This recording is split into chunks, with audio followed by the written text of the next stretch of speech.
From West Virginia Public Broadcasting and PRX, this is Us and Them, the show where we tell stories from America's culture divides. I'm Trey Kay.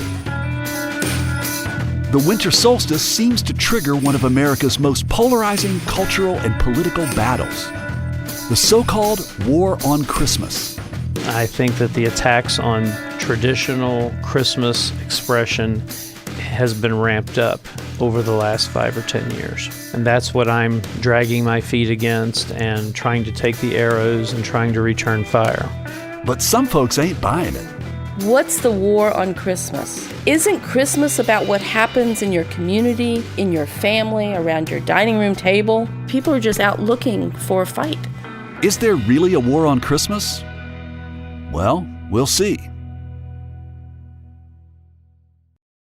Hey, I'm Trey Kay, and you're listening to Us and Them. Who are you and how do you know me? I'm Jim Kay, and I'm your uncle. So, have you heard guys like Bill O'Reilly speak about a war on Christmas? I have, and there absolutely is one. There's a war on Christmas? Absolutely. I've been fighting it all my life. How's that? I was born on Christmas, and I have to fight Jesus every year. How so? Just the fact that you got to fight Jesus for attention? Yes, all my life I've been denied my birthday because of Christmas. You've got your own birthday, right? You know, You've had birthday parties, right? Right. I never had one. On Christmas, on my birthday, everybody comes to the house and opens presents. It's not like I don't get presents, but I don't get any extra presents too much. I'm sorry if I have some resentment, but I'm sorry, but I do. I can't help it. There is a war on Christmas, and it's aimed at me. So your birthday gets lost in the sauce at Christmas? Yes. Yeah, you might say that. And I'll tell you something else. My dad thought he was really, had a real good sense of humor. He'd do stuff like, one Christmas he gave me a pair of socks.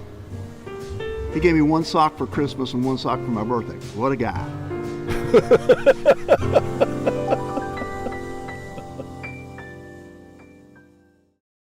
That was me speaking with my Uncle Jim Kay a couple years ago.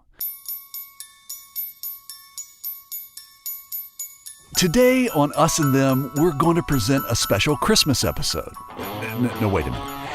I mean a special holiday episode for Christmas and Hanukkah, which ended more than a week ago, and Kwanzaa, which starts the day after Christmas. You get the idea. It's that time of year again, not the frantic buying season when store windows are donned with boughs of holly and tinsel and lights. No, I'm talking about the time of year when my Twitter and Facebook feed flare up with posts about the war on Christmas, both from Christmas present and Christmas past. Christmas is under constant siege. It's part of a not-so-subtle protest against the nativity scene already on display there. The Christmas tradition was not inclusive. Santa Claus should not be a white man anymore. Is it okay to say Merry Christmas? If I become president, we're all going to be saying Merry Christmas again. That I can tell you. It seems every year there's an uproar over something, like how saying Happy Holidays instead of Merry Christmas is too politically correct, or that a nativity scene doesn't belong on government property. Christmas traditionalists feel that there's an attack on this sacred holiday, while secularists seem bothered that this religious holiday has a privileged place in a country known for its separation of church and state. Both sides agree on this. Christmas has, for better or worse, outgrown its religious meaning. And there's certainly disagreement as to whether a war on Christmas exists.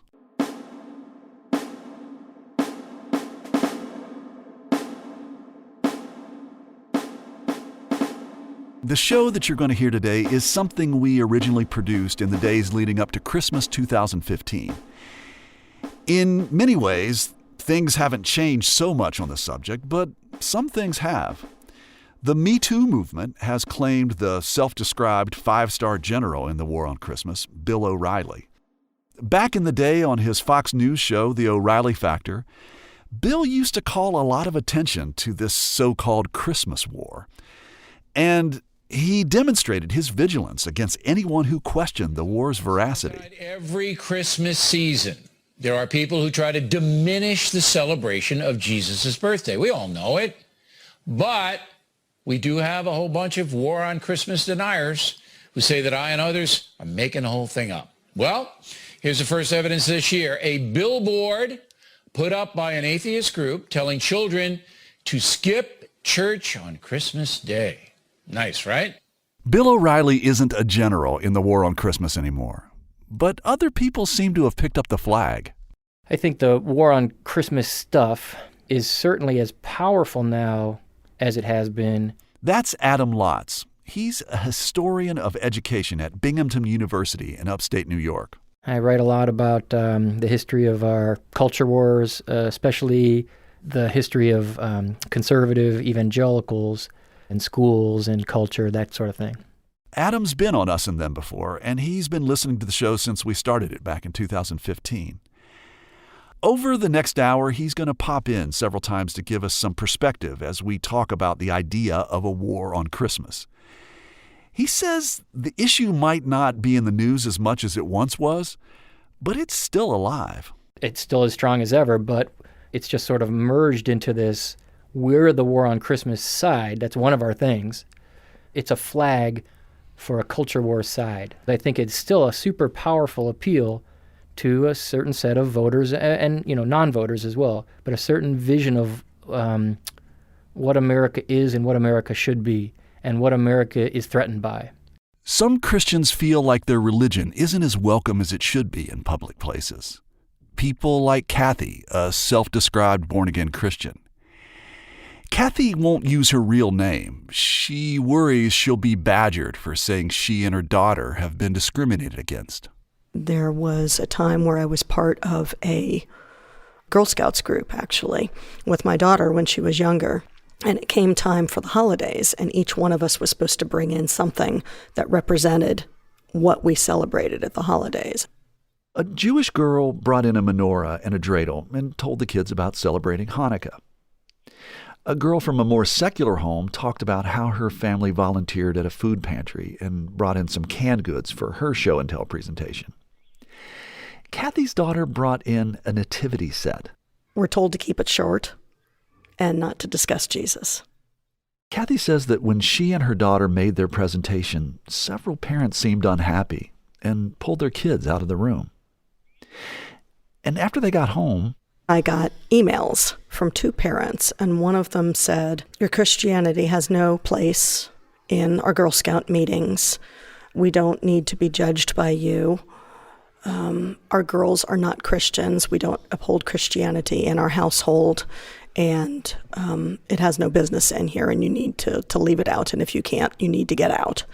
But this is just a viewpoint of telling what we believe. I'm not telling you that I'm right or wrong. I'm just telling you what I believe in, and why can't we all equally share here? But do you understand that some people might not take you at your word with regard to that? And sure. Maybe the other parents thought Kathy's presentation on the Nativity, or the mere mention of Christianity, was crossing the line. Why doesn't someone speaking about Hanukkah anger people the way Christianity does? Why is somebody not talking to me about their menorah and their celebrating of the Hanukkah send everybody up into flames? Why is that not proselytizing to them as it does to me? Why can't I speak my views without being perceived that I'm trying to convert you? And I just want to be clear. You had the creche or the nativity scene, and basically all you wanted to say that at this time of year, this is what we believe, and you weren't planning an altar call. We believe that this is the birth of the Son of God, and this is really what this is about, right? The same as the people who brought in the menorah talked about what each of the candles represented. The creche also has figures in it that are the historical figures from the Bible, and we wanted to say what those figures were and why they're placed here and what the center of it is and why we put this up at Christmas time and why this is where our focus is for Christmas. The same as everybody else did. In a way, I think Kathy has a point. there have been times when I've been around secular people, and talking about Jesus in a passionate way is off-putting to them. There's a fear of being converted or judged. Folks want to keep it at an arm's length. But Kathy says that's not what she was doing. She was sharing her culture like everyone else in the room. I sympathize with Kathy's viewpoint, feeling like you're the only person who can't share your religion. Here's historian Adam Lotz again. If we're a multicultural society, why isn't my culture given the ability to participate as equal member? But as a historian, Christianity can never be just another religion because we have this history where evangelicalism was the imposed religion. And I think that's part of why the other parents reacted to Kathy the way they did, because we have this history. We're not just a bunch of people meeting at Girl Scouts and saying, oh, really? I haven't heard of Christianity. Tell me more about that. White American evangelical Protestants traditionally, and more Catholics as well, have a feeling that their religion should be recognized as the sort of American civil religion for everyone. So that things like Christmas and other Christian things as well, One Nation Under God, should be part of public celebrations. A nativity scene in the town square, going to Macy's and having your checkout person say, Merry Christmas specifically. There's this feeling that their status as the proper majority in American culture should be recognized. And at the same time, there's this feeling, and it's a very powerful feeling, that they are an unfairly treated minority. Double unfairly, because they are abused as a minority and they're not given the rights of other minorities, even though they're given all the bad parts of other minorities. That's the feeling, I think, that a lot of white evangelicals historically have felt. And then there's the question of Christmas music. Kathy says she's noticed that when she's shopping in department stores, that they have holiday music, Christmas music, but the religious songs seem edited out. Frosty the Snowman was a jolly happy soul. Walking around, I noticed that there's a lot of Grandma got run over by the reindeer and Frosty the Snowman, and saw Grandpa or somebody being kissed under the mistletoe, whatever it is, and was thinking to myself, this is a rather selective mix that's coming out, and why aren't there Christian songs? Christian songs like what? Like O Come All Ye Faithful, Hark the Herald Angels Sing, Silent Night, the standards. Those carols have been around forever and were written to glorify Jesus Christ at Christmas time. And so I went back to customer service and I just said, a question. Why is your Christmas music that is being pumped through the store not something that depicts everything that's going on during the holidays? Why aren't there some Christian songs in it? And the response was because we didn't want to offend people. And I looked at her and I said, well, I'm offended. I'm a Christian and I would like to have Christian music up there. Why is that being, secluded from it? If they're playing everything but Christian music, isn't that secluding part of their public who they're there to serve? Why can't everything be embraced?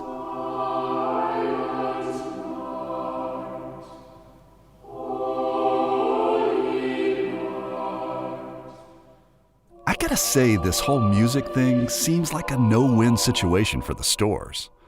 Oh Holy Night or Jingle Bell Rock or no holiday music at all. Whatever you do, it's bound to insult someone. Adam Lotz says the same thing. It can be really tricky to find middle ground on some of these arguments. You have the one side feel super strongly that there is a war on Christmas. These Christian traditions in the public square are being usurped intentionally. And the other side often has a reaction like, wait, what? What are you mad about? And you end up with a compromise that makes everyone only angrier. Like Kathy was not pleased by the fact that stores played holiday music. She was in fact angrier that they didn't play the right kind of holiday music. Kathy's not the only one concerned about retail stores editing out Christian holiday music. Every year the battle intensifies, but every year Liberty Counsel has worked successfully to reverse these attempts to remove Christ from Christmas. That's Matt Staver, chairman of the Liberty Counsel law firm. Staver's firm has been on the front lines of the campaign to make retailers feel conservative Christians' power. And once again, we have launched our annual Friend or Foe Christmas campaign to help support you and your freedom to celebrate Christmas. On our website, you will find the Naughty and Nice list. This details many retailers that either recognize or that censor Christmas. Print it out to help you decide which stores you will patronize this year. While Staver continues to put pressure on retailers year after year, our president, speaking at a rally in Indiana last spring, says we've made progress. And remember the last time I did this, and this started 2.5 years ago when I just started, people were not saying Merry Christmas anymore. The big store chains weren't saying Merry Christmas, Merry Christmas. They weren't doing it. They weren't saying Merry Christmas. Now they're saying Merry Christmas again. When we hear President Trump say that, he says the words Merry Christmas, and we hear, words you can't say on the radio. It's not the message of Christ is born, hallelujah. It's I can't even gesture that way on the radio. Well, you just put up your middle finger. I sure did, and that's how people take it. And that's how I take it, honestly. In my gut. And so the words are the same. Merry Christmas is not an angry thing to say, but because of the layers it's been wrapped in the last not just the last few years, but especially in the last few years, it has become an angry thing to say to somebody. And people who say it sometimes, not always, of course not always, but when President Trump says it, he says it angrily. The tone is Merry Christmas. And, for a lot of us, the meaning should be Merry Christmas. Hearing Adam Lotz say Merry Christmas like that makes me think of old Fezziwig from Dickens' Christmas Carol. The guy who greets everyone with open arms and a cup of cheer. But that kind of spirit feels absent from some of the war on Christmas combatants that I know. It feels like President Trump uses Christmas as a political wedge. Others' attempts to keep the holidays holy only seems to repel folks who might otherwise be open to the religious aspects of the season. I suggested to my friend Kathy that maybe some people are reluctant to embrace the religious parts of Christmas because they feel scolded. They have this mental image of a judgmental preacher wagging a finger at them and telling them the right way to celebrate the holidays. The scolding finger does not come from God or Jesus. The scolding finger comes from people taking God's words and using them against you. I came from a view of don't point your Christianity at me. I came through that. That's why I understand the other view so well, and I can see both sides of it. Society's changed. The world has changed. It's always changing, which is fine. You have to move with the times. But I think there is a lot of you can't do this and you can't do that anymore. And one of the things that you can't do, or at least I don't feel comfortable with, is being open necessarily with my Christianity. Kathy says she doesn't want to force everyone to toe the line that Jesus is the reason for the season. But she also doesn't want to see her faith minimized or silenced. She's just not sure how to encourage people to connect to the holiness of the season without risking the chance that they will feel coerced or browbeaten. Hey, Merry Christmas! Hi, honey. Hi, how you doing? I'm all right. Are you feeling all Christmassy? I am. My friends Pepe and Teresa live down the road from me. They grew up around Roman Catholicism, but left it behind because, as married lesbians, they haven't felt accepted. But they decided that wasn't going to determine how they celebrated Christmas. We love our tree. Pepe doesn't hide her excitement about the holiday. I love Christmas. I love the presents. I love the Christmas tree. I love the ornaments. I love the music. I love the whole shebang. She is Christmas. How so? I just enjoy watching her enjoy Christmas. When you go into their home at this time of year, the Christmas music is cranked.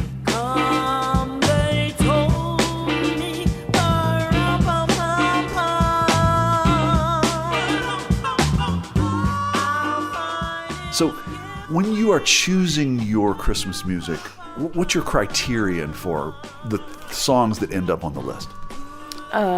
Inspirational, magical, warm-hearted, danceable. Got to be danceable. Not boring. We like funky Christmas music. And what I've noticed is that there are not that many of the songs that are from the religious side of it. Well, I mean, I don't like the religious Christmas music so much. Like I've heard Silent Night, and I don't really need to hear it again. But if someone mixes it up in sort of a jazzy way or sort of a new way, then, it gets interesting.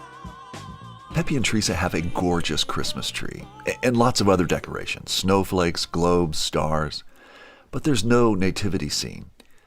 Teresa says that when she was a kid, she was the one in her family who got to put the baby Jesus in the manger on Christmas. But that's not a tradition she connects with anymore. I never felt accepted by the church, so that's why I never felt connected to the church, and so I never went back after I didn't have to go anymore. So I guess, it always condemned who I was, and so why stick around with somebody that condemns you? So, yeah, absolutely. Well, I think any church, that openly dislikes who I am and what my lifestyle is, I have no use for them. None. And as for a war on Christmas? There's no war on Christmas in our life. No. Actually, I don't think there probably is. You don't have the religious aspects of Christmas. It's not celebrated in your house, but you say Merry Christmas. Mm-hmm. Yeah, and I mean it. In fact, they kind of approach Christmas in a way that my friend Kathy would agree with. They want to be inclusive. And you'll play a few religious songs every now and again, right? Mm-hmm. Yeah, absolutely. The time of year is about connecting with people. And if the religious piece is important to you, I'm happy for you. And so if I say Merry Christmas and that means something more to you than it does to me, that's fine. Because I'm taking my own meaning. I'm making my own meaning. But I still go back to, what's the war on Christmas? Isn't Christmas about what happens in your community, in your family, around your dining room table? So how is what happens at the mall, how does that bother me? How does that affect my Christmas, unless I allow it to? We all have a choice there. Because, some of this is just truly made up. The whole world is consumeristic. 24/7, 365 days a year. So why do we get so upset about it in December? That's the piece about, the war on Christmas. People are just out looking for a fight. People should stay home, sing carols, religious hymns. Teresa, Peppy, and I have this tradition. We sit near their fireplace and sing Hark the Herald Angels Sing, like the Peanuts kids do in the Charlie Brown Christmas special.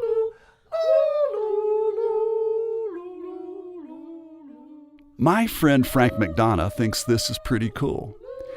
He likes hearing about people singing religious Christmas songs at home. But he'd like to hear folks singing these tunes in public places as well. In the 1960s, about this time of year, I was in the gymnasium at my elementary school on Bridge Road in Charleston, standing with my class with a little book of hymns, Christmas hymns, all the ones Joy to the World, Silent Night, singing them in this gymnasium with all 6 of the elementary school classes there. You cannot sing those songs in any public school without risking a lawsuit right now. Frank McDonough is Mormon and self-identifies as a conservative Christian. We grew up in the same town in West Virginia and went to the same high school. He now lives just across the border in Purcellville, Virginia. Now, so my question is, who was it hurting?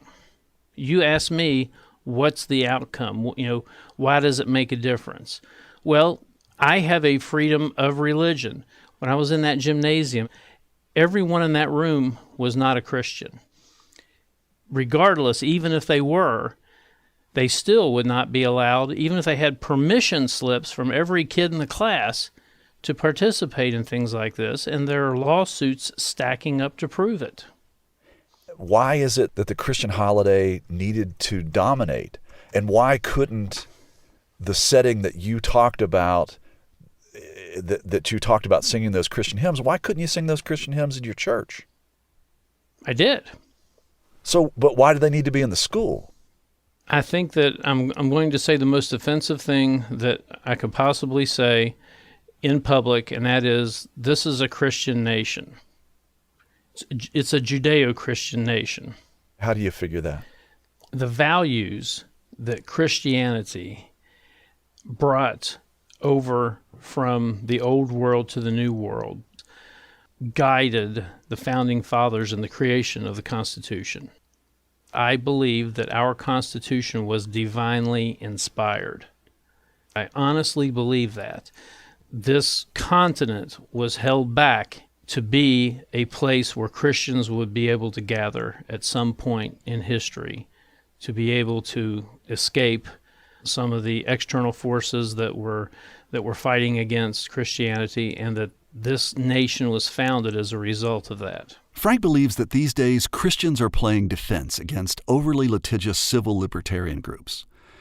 A few years ago, he wrote about one group in particular, the Freedom from Religion Foundation, in an editorial in his local paper called Right from the Start, Suit Up for the War on Christmas. In Franklin County, Indiana, they went to court and they ended up setting up their own nativity scene on the lawn of the courthouse that will now hold a Statue of Liberty, a statue of Washington, Benjamin Franklin, and Thomas Jefferson, all huddled around a manger, cradling the Bill of Rights instead of baby Jesus. So that doesn't tell me that they're just trying to block this display of religion in public. Now they're actually trying to get in your face with it. Frank is right. The Freedom from Religion Foundation filed a lawsuit charging that Franklin County was mainly endorsing one religion, Christianity, by putting up religious icons and images on government property. To counter that legal action, the county commissioners compromised by opening their courthouse lawn for the display to any group, religious or secular, for just a fee of $25.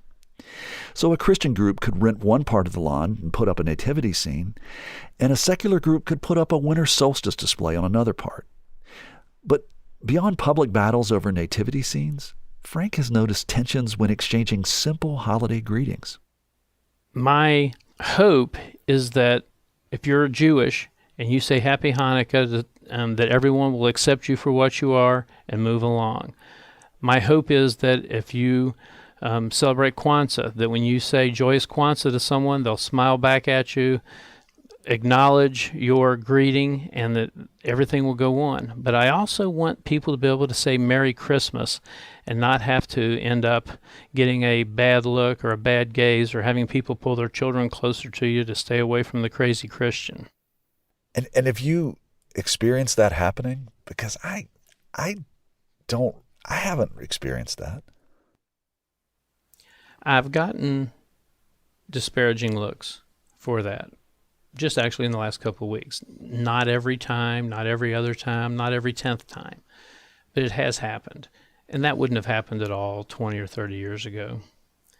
And so these infrequent times where you get a look when somebody says Merry Christmas to you, that is evidence of a war on Christmas?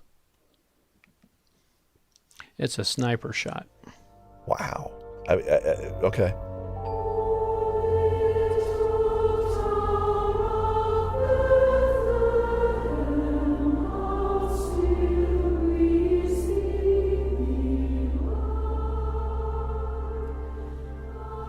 Everything has to change, and sometimes it changes for the better.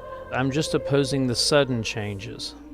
I think when it comes to Christianity in America, that we're going through a phase right now where it's not getting better. I think that it's getting worse. I think that the attacks on traditional Christmas expression has been ramped up over the last 5 or 10 years. And that's what I'm dragging my feet against and trying to take the arrows and trying to return fire.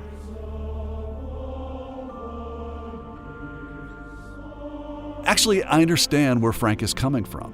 The difference he is talking about is real. Things have changed significantly since the 1960s regarding how America deals with religion in the public square. But that doesn't mean Christmas has been removed from public schools. I travel around to a lot of schools. Historian Adam Lott says he often goes to public schools in upstate New York as a part of his research. He says he sees a lot of Christmas in those schools. So the official school thing might be, we're going to have our holiday celebration, but the kids are singing about Silent Night. The kids make posters, and the hallways are full of not just holiday decorations, but Christmas decorations. Around here, I think people who wanted a sort of traditional Christian-dominated public school for their kids, that's what they're getting. And in other districts where there's more diversity among the population, there's more sensitivity to the fact that it's like, well, not all of our families and students are into that. When it comes right down to it, the war on Christmas is something that is being shouted, whereas when people are conversing with one another on a daily basis, it just doesn't come up. When you talk to real teachers in real public schools, and which I do, I make myself unpopular because it's I ask everybody, all the new teachers I meet, I'm very rude, and I say, all right, I study sort of these educational culture wars. You teach English, you teach science, you teach history. How many times in your 20-year career has a parent complained that you were either being religious or anti-religious? And with very few exceptions, the answer is always, oh, what? No. Rarely. The question that people say is, I'm wondering, do my students have pencils? Is Ted back there listening? And that's what parents are concerned with. Are you teaching them in a way that's going to prepare them for the state tests? Are they going to be ready for college? Do they really deserve a C? I often hear conservative folks talk about how schools should get back to the way they used to be, and how Christmas should get back to the way it used to be. I asked Adam if that might sometimes just be simple nostalgia, and he thinks that might be part of it. When you read conservative evangelical publications from the 60s, early 60s, not the 60s, quote-unquote 60s, but the 1962, 63, 64, the quote-unquote good old days, they were on fire with how everything had literally gone to hell in America. And this is before hippies. This is before Vietnam. And when conservative people now think about their perfect world, they imagine that early 60s, which their earlier generation of people from a similar background were saying the structures of our Christian society have been not just undermined, but exploded. And what they said was, we need to get back to the 20s. And when you go back and you read the publications of the 20s, no surprise, you have conservatives saying, oh my goodness gracious, everything has gone to hell. Our society has been undermined. The Christian values on which it was built have been degraded. It always feels like there was a perfect golden age. And yet there doesn't actually need to have been a golden age for this nostalgia to be incredibly powerful, to be incredibly motivating. And honestly, you can use it for any reason. I mentioned I talk with a lot of teachers. A lot of the progressive teachers that I talk to are motivated by the same nostalgia. Do you remember when we didn't have all these high-stakes standardized tests? Do you remember when public school funding wasn't undermined by charter schools? And, nostalgia can be used for almost any purpose because you can always go back to the record, historical record, and pick the parts you like, ignore the parts you don't like, and make a strong case that things used to be great. After a short break, we'll hear how some non-Christians feel about this so-called war on Christmas. Now that I see how seriously people might take this, I feel like it's kind of hypocritical of me to celebrate Christmas. It's not my holiday. It's really theirs. I felt it was kind of disrespectful that I should join into it at all because I feel like it's treating something lightly that somebody else treats seriously. I'm Trey Kay, and this is Us and Them, which is supported in part by the West Virginia Humanities Council, the CRC Foundation, and the Daywood Foundation.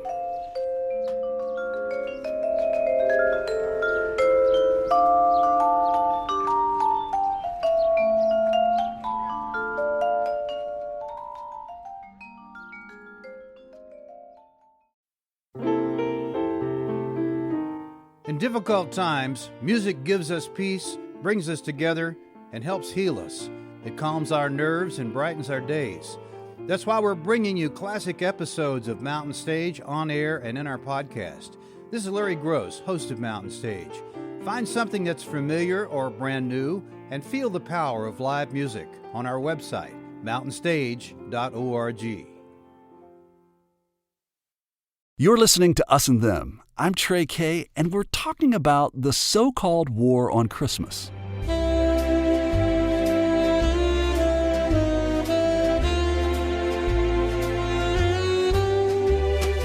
Before the break, we heard from several people who have celebrated the holiday more or less from the Christian tradition. For this part of the show, we're going to hear from people on the outside of the tradition, looking in. Everyone in the first half talked about a connection with holiday music. Kathy and Frank liked connecting with religious songs like Silent Night and Hark the Herald Angels Sing, while Teresa and Peppy were all about funky, danceable holiday music. But if celebrating Christmas is not your tradition, the whole thing can kind of be overwhelming. If, for example, you're Jewish, you can grumble and try to fight it, or you can do like Irving Berlin and write an iconic classic like I'm Dreaming of a White Christmas.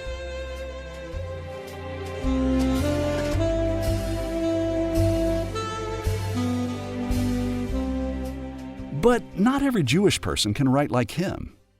Some find other ways to make the season bright by making creative, festive, fun holiday mixtapes.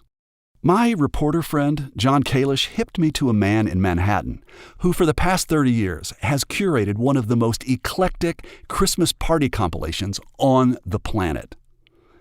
Here's John to tell us about it. Bill Adler grew up in Jewish Detroit and didn't really have anything to do with Christmas until he got married in the early 1980s and started celebrating the holiday with his wife's family. Adler decided to create his own soundtrack, which he calls the Christmas Jollies. I just wanted it to be lighthearted and joyful, probably as a way of piercing what I consider the oppressive corniness of the holiday overall. My northern star in this has always been Santa Claus, not Jesus. Dig that crazy Santa Claus, well, I do believe he will bring some crazy toys, so you better be good this Christmas Eve.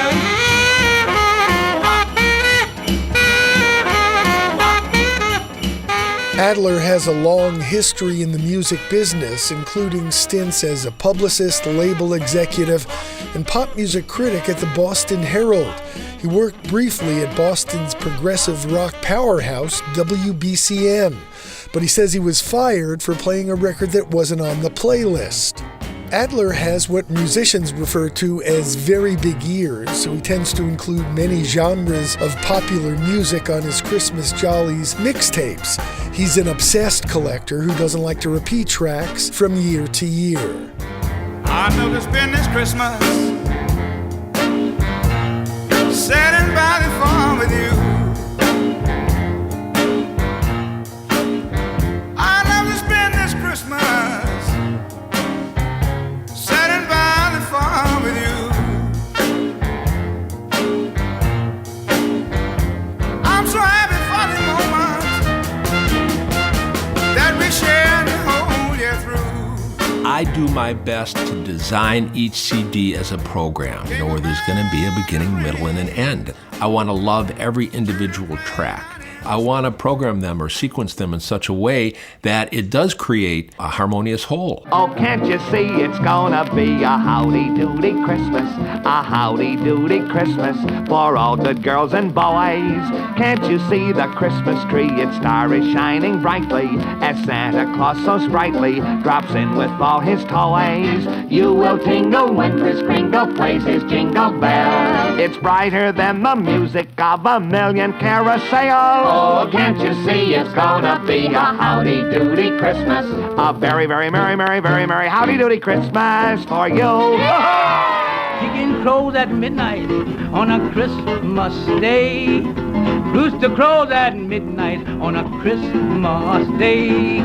Children get so happy on a Christmas day. Children get so happy on a Christmas day. Santa Claus coming, and he's coming. Santa Claus coming, and he's coming. Santa Claus coming, and he's coming. Boy, it won't be long. There's almost always a rap track on the Christmas Jollies. Not surprising, given that Adler's roots in hip-hop go back to the early days of the Def Jam label, where he came up with the idea for Run DMC to record a Christmas song. Run so loud and proud, you hear it. It's Christmas time and we got the spirit.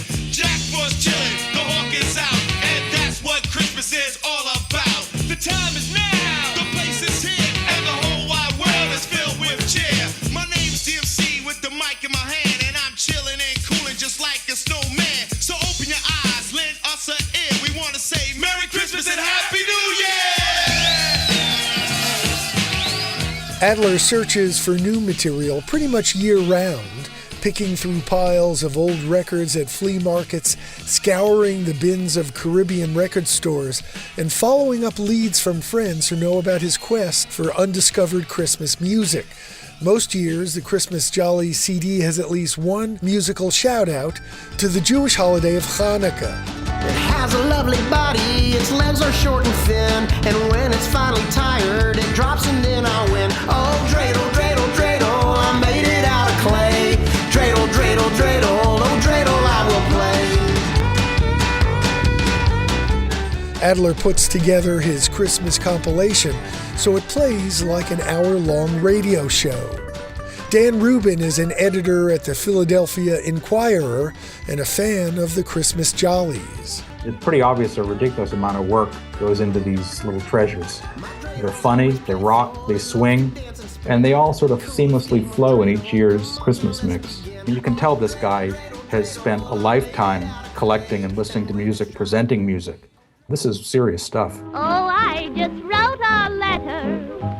And if my wish comes true, you can bet by Jimmy he'll come down the chimney with the bag full of boop-boop-be-doo. Oh, I want you for Christmas. I'm old enough to know what I want. Oh, I want what I want. I'll get what I want. Christmas morning, baby, I only want you. Merry Christmas, dance this polka, be as happy as you can. Eat tamales with hot sauce, and you'll dance like Mary Ann. Don't be shy and move your feet right with the beat. Santa Claus is dancing too, he's doing great with Mary Lou.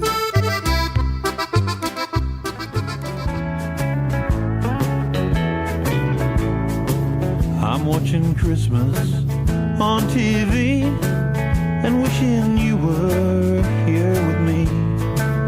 Merry Christmas from 1,000,000 miles away. Jimmy Stewart is with his friends. The bells are ringing, it's near the end. Merry Christmas from 1,000,000 miles away.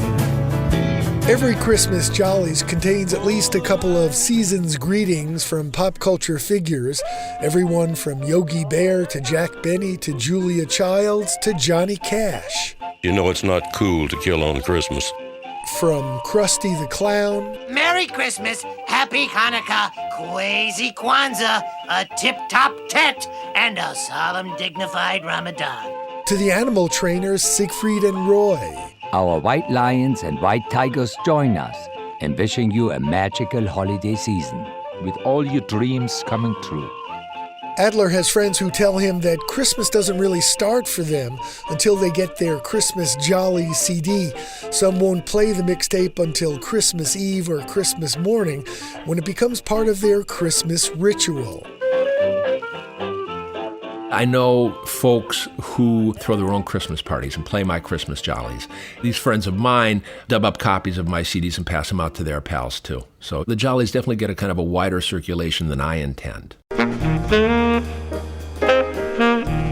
Bill Adler, the man behind the Christmas Jollies mixtape. After being distributed first on cassette and now CD, The Jollies has been streamed in recent years.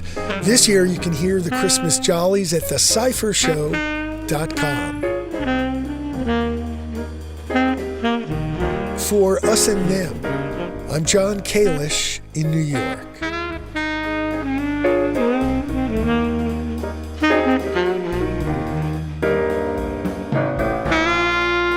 Like Bill Adler, my friend Bob Goldberg didn't grow up in a Christian home. Yeah, I grew up Jewish, very much secular and assimilated family. Bob, a lifelong New Yorker, grew up so assimilated that he even celebrated Christmas. When I was a kid, certainly we always celebrated Christmas in some form, in the form of like getting up early and having presents and... On Christmas Day? On Christmas Day, yeah. Bob didn't think much about this tradition until he left New York to attend college in Indiana. This was his first experience being away from the East Coast, and he went from an environment where he says about half the people around him were Jewish to one where at most maybe 20% were. And he quickly learned that people felt very different about Christmas. And it was very different because among the friends who I made there who were Christian, I realized that it was very significant to them. I mean, the language of Jesus and the metaphors and the stories, whether they considered themselves religious, it was part of the way they lived and part of the way they talked. And I think that was kind of the next piece for me, that I felt that now that I see how seriously people might take this, I feel like it's kind of hypocritical of me to celebrate Christmas. It's not my holiday, it's really theirs. I felt it was kind of disrespectful that I should join into it at all, because I feel like it's treating something lightly that somebody else treats seriously. So, at that time in his life, Bob gave up celebrating Christmas in deference to Christians who hold the holiday sacred. But over time, he feels like Christmas is hard to escape. And the idea of a war on Christmas? I kind of roll my eyes at the idea of a war on Christmas, because we're in a country where Christmas is so pervasive. You can't really get away from it. Probably the part that really bothers me the most. It's Christmas as a commercial holiday, and not just as a commercial holiday, not just where people sell food and presents for celebrations, but where it's hyped up to the point of believing that our whole economy depends on nothing less than having a big Christmas. That so much in the news gets discussed about how much people are spending, how businesses are doing. You can't go anywhere without the message, you must enjoy Christmas, and if you must enjoy Christmas, you better be out buying a lot of expensive things for the people around, because how else do they know that you love them, that you love Christmas, if you're not spending a lot of money? I think that I too am bothered by the commercialism. And if it's not the commercialism in particular, it's usually I don't have a lot of money, and often I don't feel like I have a lot of time. I grew up with a mother and a stepmother who seemed to, bring forth these amazing Christmases where they bought lots of presents for lots of, children and extended family, etc. But the one song, the Christmas song that just bothers me, and when I hear it, I can literally feel my shoulders rise with tension, is this song, "It's the Most Wonderful Time of the Year." I feel like, maybe you think so, but I don't, and I feel like that you're asking, you're almost like kind of forcing me to agree with you, and if I disagree with you, I'm negative. It's the most wonderful time of the year, with the kids jingle belling and everyone telling you be of good cheer. It's the most wonderful time of the year. It's funny you mentioned that. It's like I do feel that way about that song, that it's telling you how you feel about a holiday. It's like, I don't need a song to tell me what I think of it. Let me have my own thoughts. You celebrate what you want. When friends come to call, it's the happiest season of all. It's no joke. That song makes me tense. It just reminds me of how stressful the end of the year is, even without the holidays. I mean, every year I have some big work-related or family thing that's unfinished, and this combined with decorating and parties and purchasing gifts on my precarious budget, and then add in that a bunch of people are telling me that I need to connect with the religiousness of the season, something that seems to me akin to a forced spoonful of castor oil. Well, sometimes it's more than I can handle. Sometimes it's just something that I feel like I need to get through. I think that Merle Haggard had the right idea. If we make it through December, everything's gonna be alright, I know. The truth is, I like Christmas. I like the gathering of family and friends, and for me, time often slows down for a minute, whether I like it or not. And I kind of get hypnotized in the emotional bubble of the holiday. I'm not sure if it's the sacred or the commercial part that gets me. I don't know if it's the food or the booze or the fact that the house looks fantastic and that people are on their best behavior, but I like it. And I'm certainly not at war with it. And if we can make it through December, maybe we've won the war. I don't mean to hate December. It's meant to be the happy time of year. But what do you think? Would you like to see less of the commercial and more of the sacred? Does one person's freedom to express her religion trump another person's freedom from religion? And are Christians self-censoring out of fear? Can you let us know by connecting with us on Twitter or Facebook?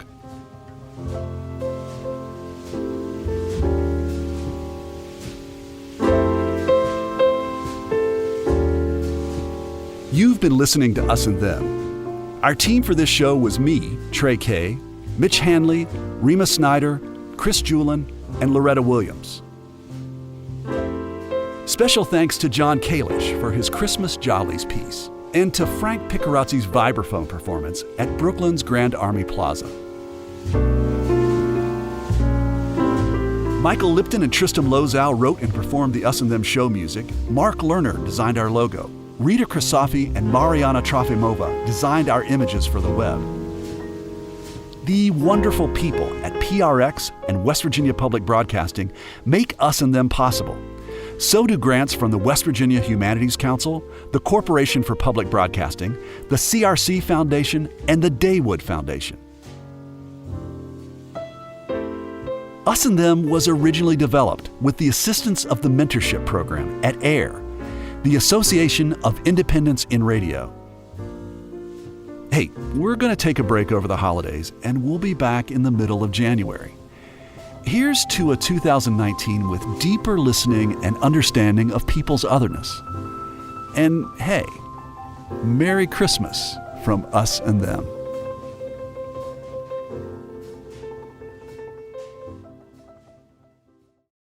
Support for this podcast comes from the Corporation for Public Broadcasting.